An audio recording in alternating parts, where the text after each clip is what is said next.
पर्यन्तां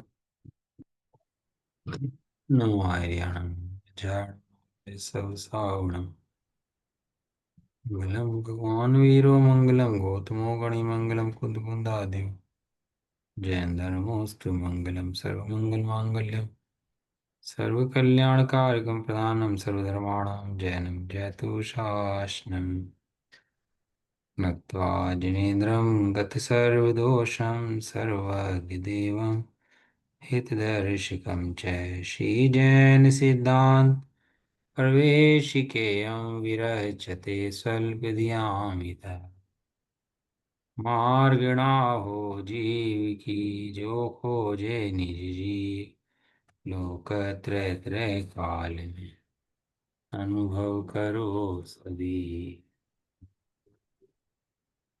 आवाज आ रही है बराबर? हाँ जी, आ रही। हम्म। अपन लोग जैन सिद्धांतों के गहन वन में प्रवेश कर रहे हैं, जो इतना गहन है इस लोक का स्वरूप, जो किसी छद्मस्त की समझ में नहीं आता। कोई छद्मस्त पकड़ नहीं सकता। सब अंदाजे से अंधों की भांति दौड़ते रहते हैं। जैसे अंधकार में अंधे चलते हैं, तो अंधकार ऊपर से अंधा।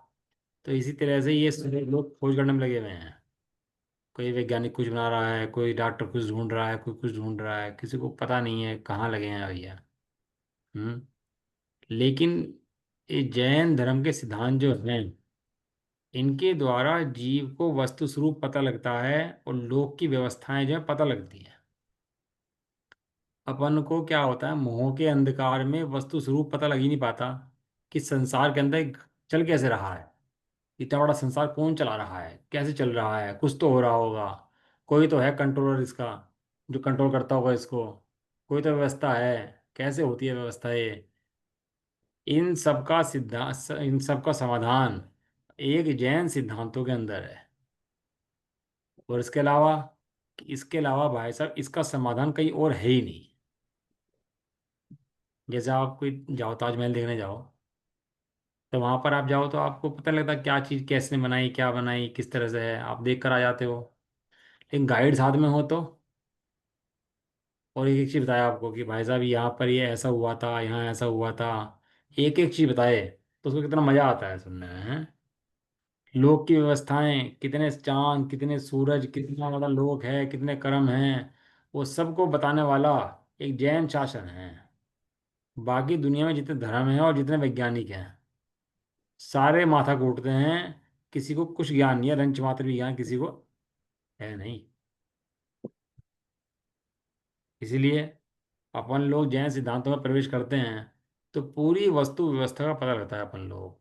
भैया कैसे कैसे जीव हैं, क्या कहाँ कहाँ घूमते हैं, कहाँ कहाँ रहते हैं।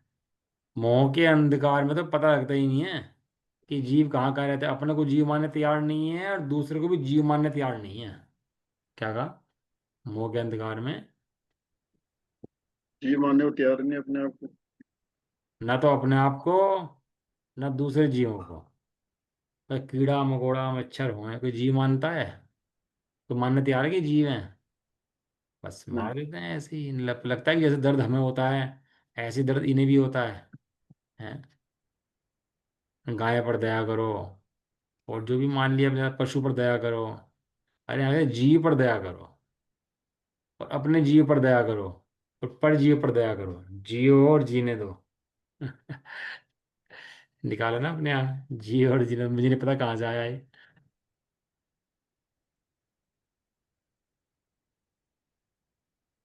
ये जैन सिद्धांत ना होते तो इस गहन वन में क्या चल रहा है पता नहीं लग पाता।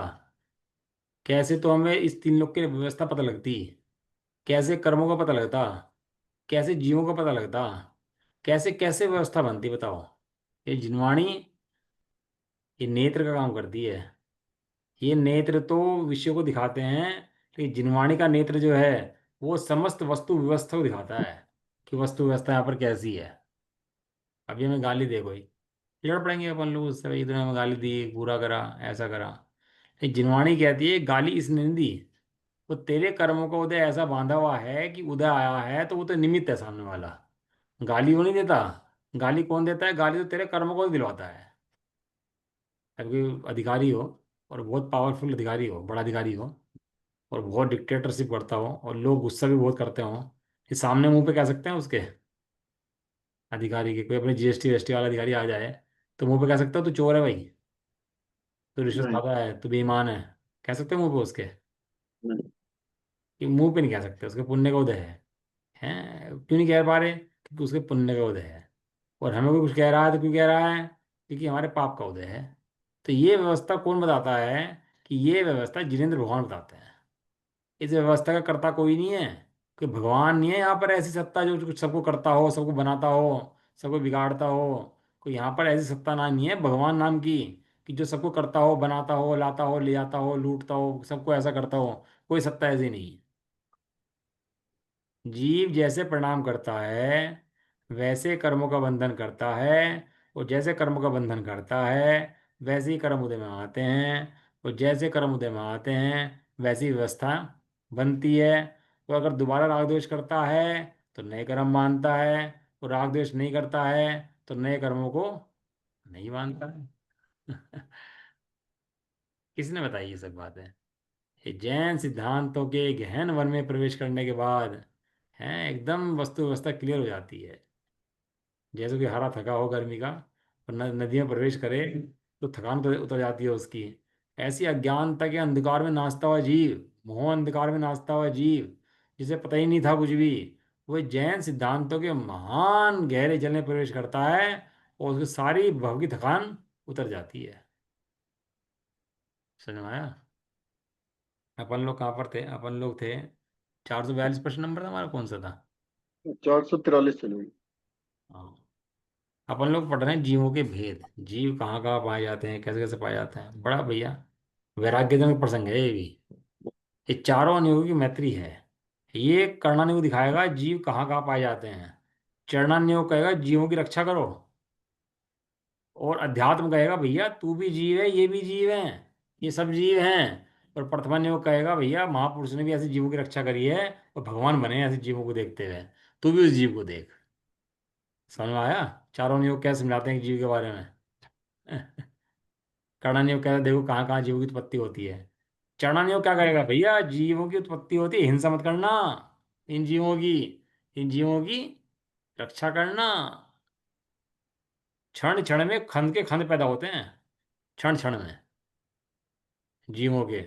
कहीं भी कुछ छोड़ दो, प्रमाद कर दो, आलस कर दो, वहाँ खंड का खंड पैदा हो जाता है जीवों का।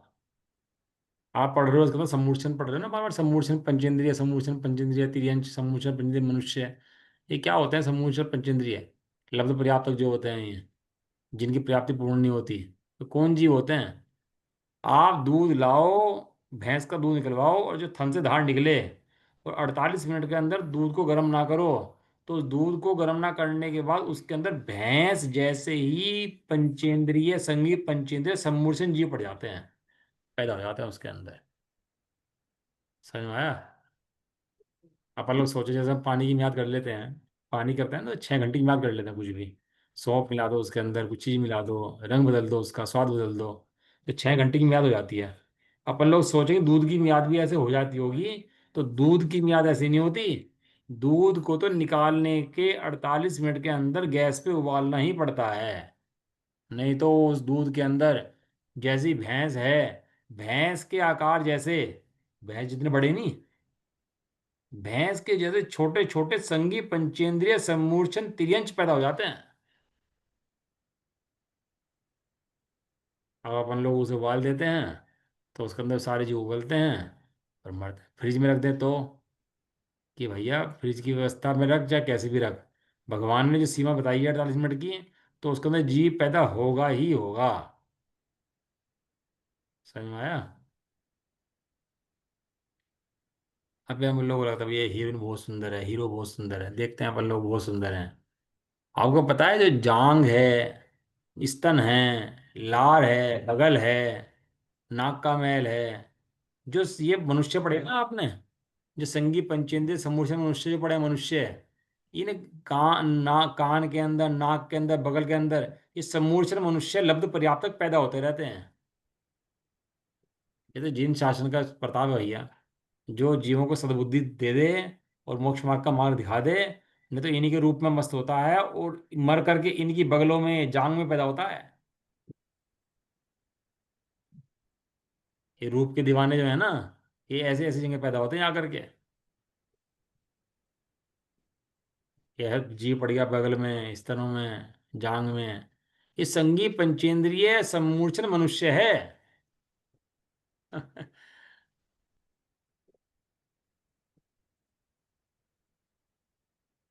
ये अपन लोगों को पता होती नहीं है, वो बस ज्ञानता में सारा लुट जाता है जीव।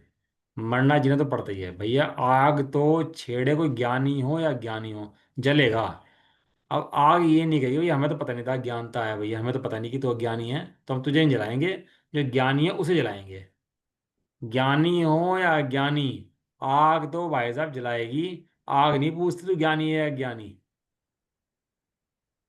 एक आदमी ने दूसरे को मार दिया, और मार करके उसे कोर्ट में केस चला। सुप्रीम कोर्ट में केस गया उसका। एक्चुअल फैक्ट्स है, मतलब वो तो डॉक्ट्राइन बन गया वो तो उसका तो।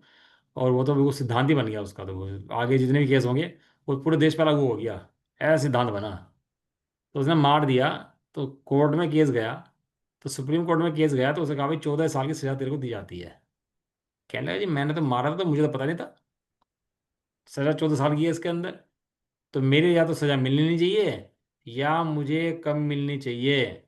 लेकिन मुझे 14 साल की सजा नहीं मिलनी चाहिए, क्योंकि मुझे नहीं पता था कि इस दंड का अपराध जो है इतना है। बताओ क्या कहोगे? होना चाहिए होना चाहिए? होनी चाहिए। सुप्रीम कोर्ट ने डॉक्ट्राइन निकाला, सिद्धांत निकाला। Ignorance can not be defence of law. ये आपकी सही जो बात मान है। ये जो मान्यता है ना कि मुझे नहीं पता। अब तुझे नहीं पता लो इस व्यवस्था के बारे में, जीव मर रहे हैं भैया, मैं तो आलू खा लिया, मुझे पता ही नहीं।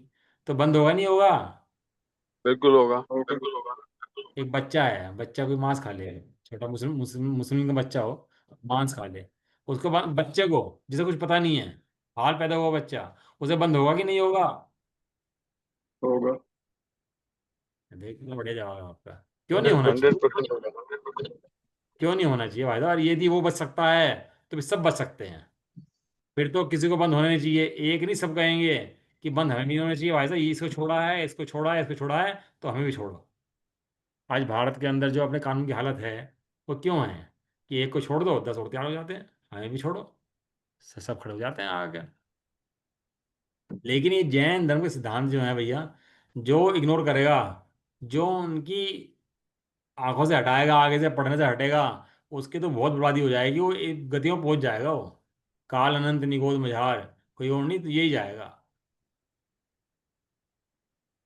समझ में आया? पंचेंद्रिय तीन इंच कहाँ पड़ते हैं? सारे सारे लब्ध पर्याप्त जिसे बोलते हैं अपन लोग। ये मनुष्य के आकार के जीव पैदा होते रहते हैं बगलों के अंदर, जांघों के अंदर। और निरंतर वे कौन जीव होते हैं? जिन्होंने देह में आसक्ति करी थी, और दूसरे की देह में आसक्ति करी थी। काम का अंधा, धन का अंधा, वो देखता ही नहीं है। रूप का अंधा, वो सब समझता विचार करता ही नहीं है। सारा दिन शरीर में रंगने पुतने में लगा रहता है, शरीर को सजाता रहता है, शरीर में बनावट खिलावट में लगा रहता है। और मर करके अपनी देह में खुद ही पैदा हो जाता है, सम्मूढ़ समय रूप में। उसी देह में जिसमें राग किया था, उसी देह के अंदर। बहुत वैराग्यजनक प्रसंग है वास्तव में। ये सिद्धांत आप पढ़ो और थोड़ा सोच लो ना सिद्धांतों के बारे में, कि क्या कहना चाह रहे हैं, तो बुद्धि खुल जाए वास्तव। ये क्या सिद्धांत क्या कहना चाह रहे हैं?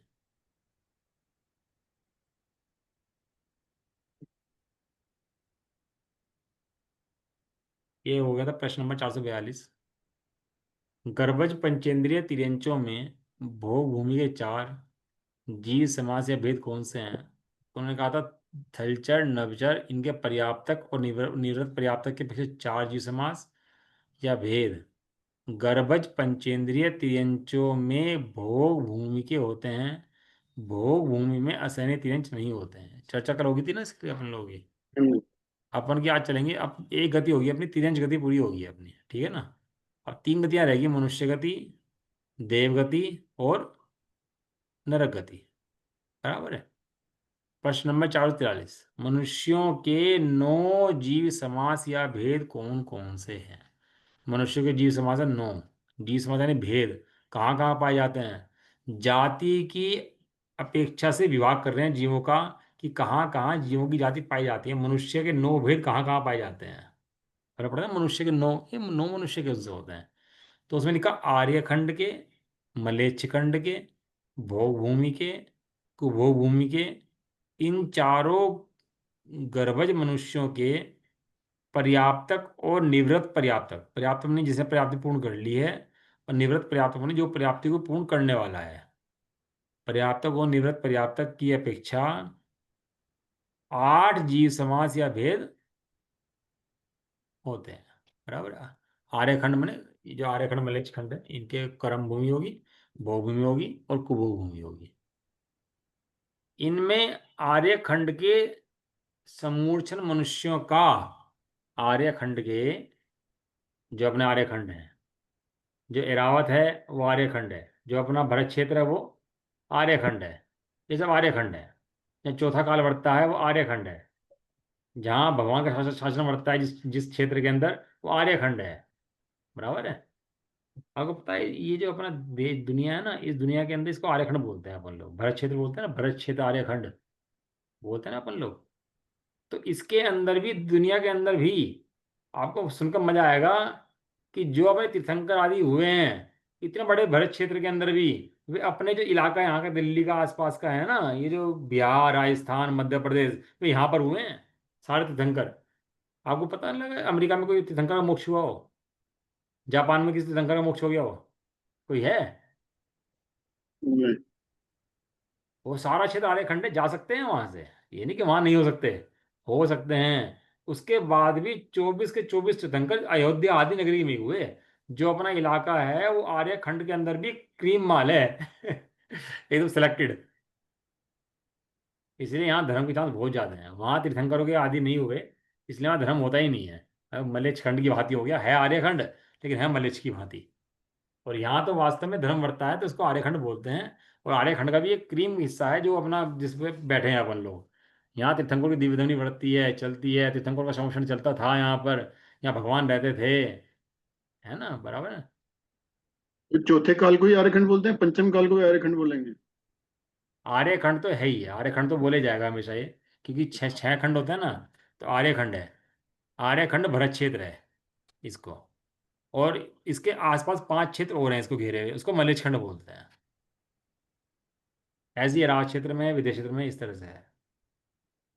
तो आर्यखंड के समूर्छन मनुष्यों का लब्ध पर्याप्तक भेद मिलाने से 9 जीव समाज या भेद मनुष्य के होते हैं।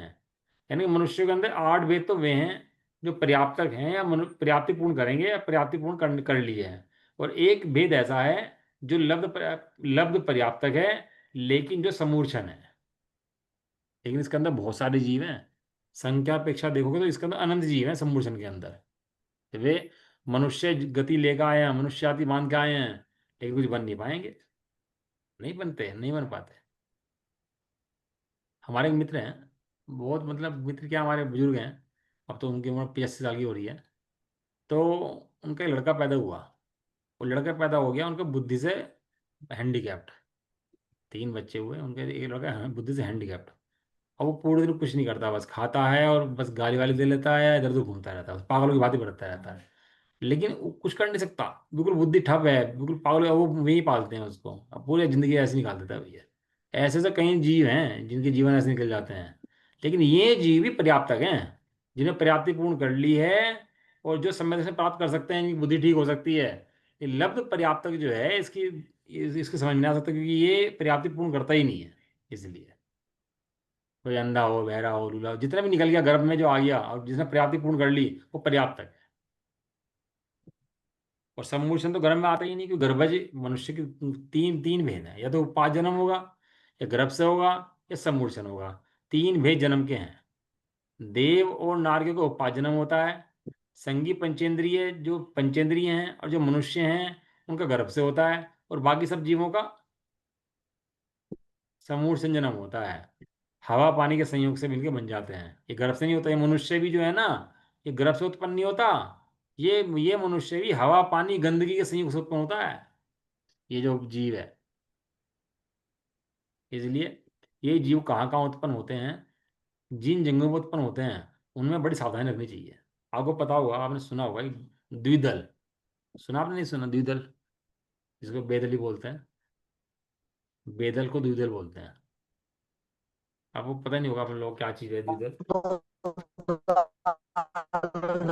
आवाज़ नहीं आ रही, आवाज़ कट रही है बहुत ज़्यादा। द्विदल क्या होता है? कोई भी चीज जिसकी दो फाड़ हो जाती हैं, दाल की, मटर की, जिसकी दो फाड़ हो जाती हैं, उसके साथ गोरस से लेना। गोरस लिखा है, गोरस। गोरस के साथ उसको लेना तो बेदल हो जाता है। बादाम, काजू, दाल, मटर, इन सबको दूध दही से लेना, तो उसमें ऐसा होता है जैसे ही वो मुंह में जाता है, जीभ के साथ लार मिलती है, तो उसमें अनंत जीव पैदा तुरंत हो जाते हैं, वहीं की वहीं। जैसी लार मिलेगी, तुरंत उसमें अनंत जीव पैदा हो जाएगा वो लार के साथ। इसको बोलते हैं द्विदल। और ये अपने यहाँ नहीं है, ये वैष्णवों के यहाँ भी है। आपको लगेगा अपने यहाँ है, अपन लोगों से वैष्णवों ने लिया इसको। राजीव दीक्षित जो हैं बताते हैं इसके बारे में। वो मना करते हैं अपने लोगों को, द्विदल खाने से बादी वगैरह पैदा होती है और उससे शरीर खराब होता है। ये तो उनकी बात है। अपन लोग तो कहते हैं जीव हिंसा होती है। कितनी जीव हिंसा होती है? कि अनंत जीवों की हिंसा होती है। तुम तो बड़े त्यागी हो रहे भाई, तुम तो ऐसा करते हो। अरे त्यागी नहीं होता, मैं जीव हिंसा की फिक्र है। समझ में आया? कोई भी दो फाड़ वाली चीज हो, क्योंकि दो फाड़ हो सकती है बीच में से। बादाम की दो फाड़ हो जाती है ना, और दालों की दो फाड़ हो जाती हैं, चने की दो फाड़ हो जाती हैं बीच में से, मटर की दो फाड़ हो जाती हैं। कोई भी चीज़ जिसकी दो फाड़ हो सकती है बीच में से, बहुत सारी चीज़ें हैं ऐसी। तो उसको किसी भी गोरस के साथ लेना, खाना, वो अनंत जीव काय की हिंसा है। दही से कढ़ी बनाना, दही की कढ़ी बनाना, वो अनंत जीव काय की हिंसा है। हाँ, अपन लोगों को दही खानी हो और कुछ चीज़ ऐसी रखी हो, तो पहले वो सामान खा लो, कुल्ला कर लो, उसके बाद दही खा लो। वो तो ठीक है। क्या समझ में आ रहा नहीं यार आप लोगों को? हाँ। तो ये सब विवेक के काम है भैया। अपन जो बच जाते हैं हिंसा से, क्योंकि हमें पता लग जाती है हिंसा इन चीज़ों के अंदर। अन्य लोग बच नहीं पाते हैं। कड़ी खानी है तो आपको क्या दिक्कत क्या है? आप खट्टी कड़ी बनाओ ना, खटाई की कड़ी बना दो। जरूरी है मट्ठी कड़ी कड़ी बनानी है? हैं? बहुत उपाय हैं भैया। जब आप सोचोगे इन चीज़ों के बारे में, तो बहुत उपाय निकल के आएंगे सब चीज़ों के। और जितना हिंसा से बचते हैं उतना जीवों को हिंसक होता है, और हिंसक तो कभी समदृष्टि होता नहीं।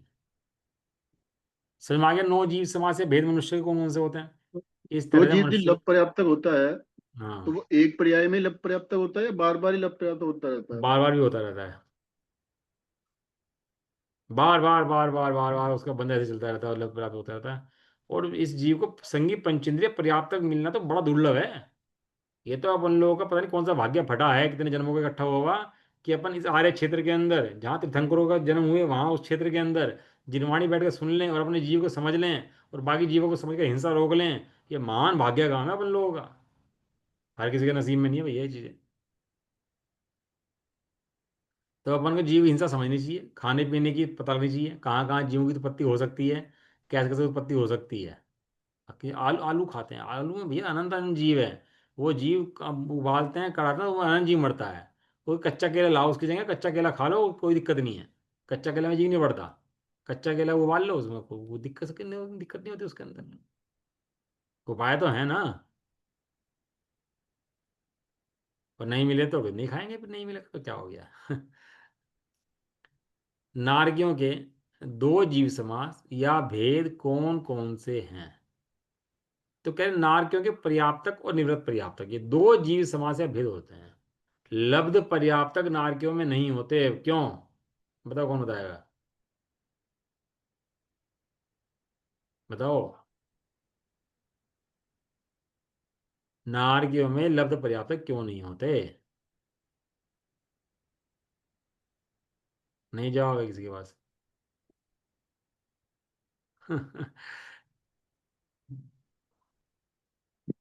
क्योंकि नरक की कम से कम आयु 10,000 साल की है, और फिक्स है। जो नरक में जाएगा वो वहाँ पैदा होगा ही होगा। ऐसा नहीं हो सकता कि नरक की में पहुंचे और पर्याप्तियाँ पूर्ण ना हो। नरक में जाके तो नरक की पर्याप्तियाँ पूर्ण होंगी ही होंगी, और नरक में पैदा होगा ही होगा। और 10,000 साल की तो कम से कम आयु भोग कर आएगा ही आएगा। इससे पहले वहां से निकलने की व्यवस्था ही नहीं है। जिसने एक बार नरक की आयु बांध ली, वो नरक में जाके 10,000 साल की आयु तो उसको मिनिमम भोगनी ही भोगनी पड़ेगी। समय दृष्टि भी हो जाए तो भी। इसलिए वहाँ लब्ध पर्याप्तक नहीं होते हैं। लेकिन यहाँ पर लब्ध पर्याप्तक होते हैं, क्योंकि यहाँ पर जीव की क्षण में उत्पत्ति नाश होता रहता है। तो ये लब्ध पर्याप्तक जीव यहाँ पर हो सकते हैं। देवों के दो जीव समाज या भेद कौन से हैं? देवों के पर्याप्तक और निवृत्त पर्याप्तक, ये दो जीव समाज या भेद होते हैं। सेम कंडीशन यहाँ भी है। जो कंडीशन वहां पर है नारकी के साथ, वही कंडीशन यहाँ है देवों के साथ। यहाँ भी अगर देवगति बांधी है तो कम से कम 10,000 साल ही है, 10,000 साल के तो देवगति में जाएगा ही जाएगा। ऐसा। ठीक है जी। अभी अपन ने जीव समाज पढ़ लिए कि कितने कितने भेद होते हैं। दो नारकियों के, दो देवों के, 9 मनुष्यों के, और त्रियंचों के, एक इंद्रिय के, दो इंद्रिय के, सबके जीव समाज भेद कहाँ कहाँ पाए जाते हैं। ठीक है। अगला प्रश्न, देवों के विशेष भेद कितने हैं? देव जी गति के जीव जो होते हैं उनके कितने हैं? इन्हें देव कहा है, देव। लेकिन ये देव काहे के देव हैं? काहे के मतलब कहने मात्र के देव हैं। वास्तविक जो देव हैं वो तो वीतरागी देव है। और कौन से देव हैं? वीतरागी दे। वीतरागी देव, सर्वज्ञ भगवान अनंत परमात्मा, उपाध्याय देव हैं, आचार्य देव हैं, साधु देव हैं। देव तो ये हैं। देव उपमा किसे दी जाती है? जो कल्याण करे जीवों का, जो सर्वज्ञ हो, वीतरागी हो, हितोपदेशी हो, वो देव है। तो इन्हें देव क्यों कहा जाता है? कि भैया चारों गतियों में से ये थोड़े सुखी हैं, इसलिए इनको देव कहते हैं। चार गतियां हैं ना, तिर्यंज, मनुष्य, देव, नरक गति, इनमें इन चारों गतियों में ये थोड़े से कंफर्टेबल जोन में रहते हैं, तो इसलिए इनको देव कहते हैं। मैंने आपको एक वो भेजी गाथा आज, उस पर लिख के, प्रवचन सार जी की गाथा नंबर 72 और 73 भेजी है, 76, 75, 76 है शायद। उसमें लिखा जो इंद्रियों के विषय हैं, जो इंद्रियों का विषय है वो क्या है? वो दुक्कारी हैं। अभी अपन लोग समझ लो, कोई फिल्म देख रहे हैं और आवाज़ बंद है उसकी, और फिल्म चल रही है, तो कहेंगे आप भैया फिल्म में आवाज़ चलाओ भाई इसकी। आवाज़ चल गई और मज़ा आने लगा। थोड़ी देर प्यास लगी तो कोल्ड ड्रिंक वगैरह लेके आओ भैया, ऐसे मज़ा नहीं आया, ठंडा पानी कुछ लेके आओ, शरबत वगैरह। शरबत आ गया। थोड़ी देर भूख लगने लगी, बस साथ में कुछ चाहिए इसके, नमकीन वगैरह। ऐसा नहीं भाई। और भाई साहब गर्मी बहुत हो रही है, थोड़ा एसी पंखा कुछ तो चले, ये भी तो मज़ा आएगा। ऐसे कैसे मज़ा आएगा? एसी पंखा चल गया है, चलो, है ना। और ये नीचे गद्दा वद्दा दो थोड़ा सा बैठने के लिए। अपने टाइम में सीट होती थी ना, पिक्चर हॉल की, लकड़ी लकड़ी के फट्टे होते थे अपने ऐसा टाइम में। तो थोड़ा गद्दे वद्दे लगाओ नीचे उसके, तो गद्दे वद्दे लगा दिया। अब सब अनुकूलता होगी, है ना जी। जितनी अनुकूलताएं चाहिए, अब सब अनुकूलता उसको मिल गई। अब बैठा हुआ फिल्म देख रहा है और सारा पूरा आनंद में है, तो जिस समय वो सब काम चल रहे हैं उसके इतना बड़ा, वो सुखी है कि दुखी है? अब देखो सही, ये तो बात है, अपनी दृष्टि से देखोगे तो इससे बड़ा सुख क्या हो सकता है? बताओ, ये तो मजा आ गया इसका, तो सारी सुविधाएं भोग मिल गई इसकी तो। है। आचार्य से पूछा, गाथा नंबर जो भेजी मैंने आपको दो, कि ये सुख है या दुख है? आप दूसरी भाषा में लो, देवों का वैभव ले लो आप, स्वधर्म इंद्र है या बड़ा इंद्र है, बड़ा बड़ा देव है कोई, उसके अंडर पूरा शासन चलता है, पूरा देव है, पूरा वैभव है उसका, और सब अनुकूलताएं उसको हैं, किस तरह की कोई प्रतिकूलता नहीं है। वो सुखी है कि दुखी है? तो आचार्य देव ने 5 कारण दिए उसके। कहने लगे नंबर 1 कारण दिया, वो पर संबंध युक्त है। उसका संबंध पर से है, स्व से नहीं है। अजी हो, हमें क्या लेने देना है, हमें तो मजा आ रहा है ना, पर से हो कि स्व से हो, मजा आना चाहिए। हमें तो मजा आ रहा है, कोई पर से। अच्छा, पर दृष्टांत दिया, पर संबंध युक्त है। दूसरा का बाधा सहित है, निरावाद नहीं है। उसके अंदर बार बार बीच में बाधा पड़ती रहती है, कभी कम होगा, कभी कोई विषय की इंद्रिय विषय मांगेगी, कोई कोई मांगेगी। अरे वो भी छोड़ो यार, मतलब मजा आ रहा है ना अभी, वो छोड़ो इस बात को भी। गाथा साप्रम बाधा संयम। तीसरा लिखा विच्छिन्न है, विच्छिन्न माने नष्ट होने वाला है। हो जाएगा नष्ट जब होगा, अभी तो मजा आ रहा है, नहीं आ रहा। चौथा लिखा बंद का कारण है, तो बंद का कारण है तो हो जाएगा बंद, वो तो भविष्य में बंद होगा। फिलहाल तो अब आनंद आ रहा है ना उसको।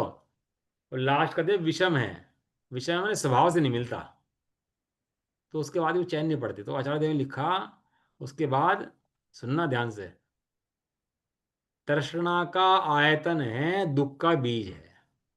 क्या लिखा? तृष्णा का आयतन है दुख का बीज। तृष्णा का आयतन है, दुख का बीज है। बीज। हमारे घर में आतंकवादी घुस गए और हमें कैद कर लिया। और हमारे फ्रिज में से खाना हमें दे रहे और कह रहे पैर छू, पहले जब दूंगा। है, कितना हमें बंदी बना लिया है। एक राजा को कब्जा कर लिया नगर पे, और राजा को जेल में बंद कर दिया उसी के नगर के अंदर। उस नगर में जेल के अंदर बंद राजा के लिए रसगुल्ले, और राजा रसगुल्ले खा रहा है, उसी नगर का जेल राजा। तो रसगुल्ले खाते हुए कितना मजा आ रहा है उसको, बताओ भाई। उसी नगर का राजा अपनी ही नगर की जेल में बंद, और वहां बनी मिठाइयाँ, और मिठाई उसको खिलाई जा रही है, तो कितना मजा आएगा उसको। अब ये सारे दृष्टांत लगा लेना आप इसके ऊपर। पर संबंध युक्त है, बाधा सहित है, विषम है, विच्छिन्न है, सारे दृष्टांत लेंगे। और लास्ट की बात यह तृष्णा का उत्पादन करने वाला है। जिस टाइम जितना मिलता है चैन नहीं पड़ती, और दिखता है, और और दिखता है, चैन से बैठने नहीं देता। इसका नाम है दुख। ये इंद्रियों के सुख सुख नहीं है, इंद्रियों के सुख दुख है।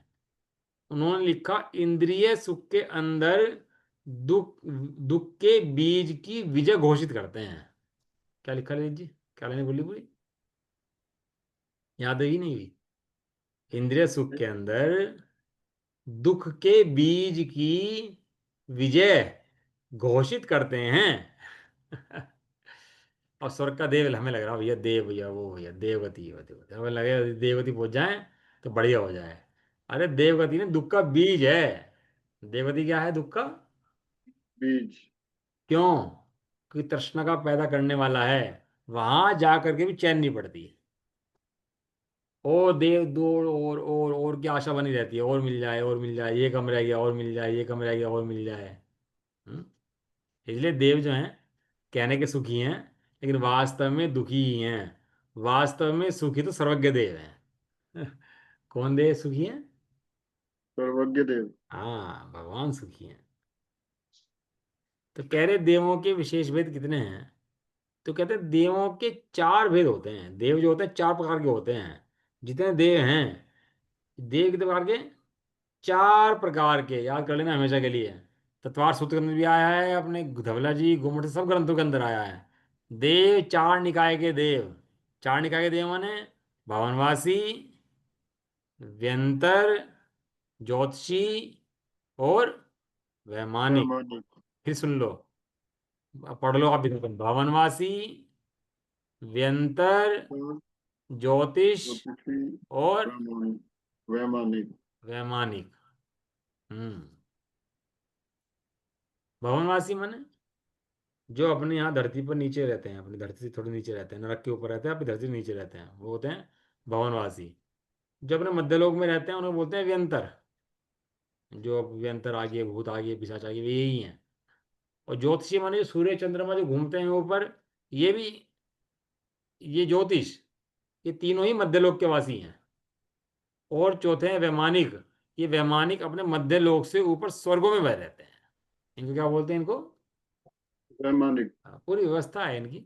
आप तत्वार सोच से पढ़ोगे तो पूरी व्यवस्था मिलेगी, पूरी गिनती मिलेगी आपको, कितनी गिनती होती है, क्या व्यवस्था होती है, कैसे नगर बसे इनके, कहाँ कहाँ रहते हैं, कैसे कैसे रहते हैं। पूरा बताया भैया उसके अंदर, कुछ छोड़ा नहीं है। ये देवती जी कैसे कैसे रहते हैं। चार निकाय के जीव, चार निकाय के देव, भवनवासी, व्यंतर, ज्योतिषी और वैमानिक। भवनवासी देवों के कितने भेद हैं। ये भवनवासी जो हैं, ये भवनवासी के कितने देव हैं, कितने कितने भेद हैं। अभी मैं कल बताऊंगा चार्ट से आपको, कि भवनवासी कहाँ से लेकर कहाँ तक रहते हैं और कहाँ तक चले जाते हैं। नीचे जो आपने सुना होगा, तीसरे नरक तक तो जाके लड़वाने का काम भवनवासी देवी करते हैं। आपस में भिड़वा देते हैं, उसकी याद उससे दिलाएंगे, उसको उसको उसकी शिकायत उससे कर देंगे। लड़वाते रहते हैं आपस में। इनमें इन भवनवासी देवों को लड़वाने का काम है। धरती से नीचे रहते हैं, अपनी नरक से ऊपर रहते हैं, नरक में चले जाते हैं नीचे हैं, और यहाँ के लड़वाते हैं उनको। देखिए 10 भेद हैं, पर पढ़ रहे हैं केवल भेद आज। और ये कैसे काम करते हैं और कहाँ जाते हैं और कैसे रहते हैं इसके बारे में कल पढ़ेंगे। हम तत्वार सूत्र से भी ले लेंगे अपन कल इसको। भवनवासी देवों के 10 भेद हैं। असुर कुमार,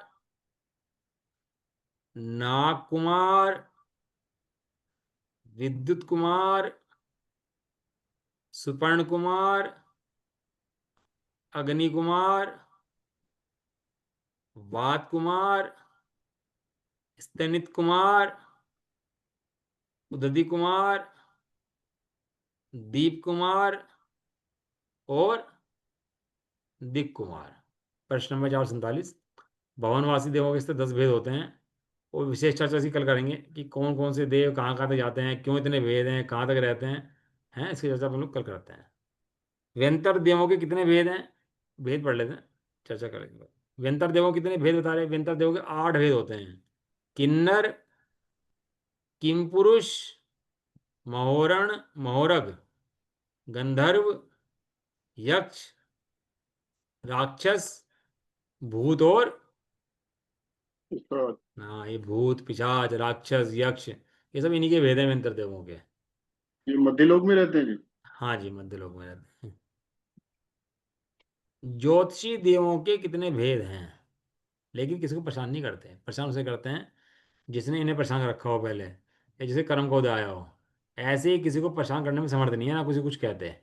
लेकिन कोई ज्यादा इनके चक्कर में पड़ता है, या किसी के पूर्व के कर्म बंधे हों, तो उसे तो परेशान होता ही है इनसे। ज्योतिषी देवों के कितने भेद हैं? ज्योतिषी देवों के 5 भेद हैं। सूर्य, जितने सूर्य हैं सब, चंद्रमा, ग्रह, नक्षत्र और तारे। और वैमानिक देवों के कितने भेद हैं? वैमानिक देवों के 2 भेद हैं। कल्पो कल्पोपन्न देव और कल्पति देव। ठीक है, बराबर है। अब इसके जो भेद प्रभेद हैं, चर्चा की कल करेंगे, किस तरह भेद प्रभेद इसके हैं, किस तरह इनका व्यवस्था है सबकी। तो चर्चा इसकी कर लेंगे। चलो। निज निधि ये बताइए, यह अनंत उपकार है उसके लिए जिनवानी माँ को वंदना सत बार है। नवाणु।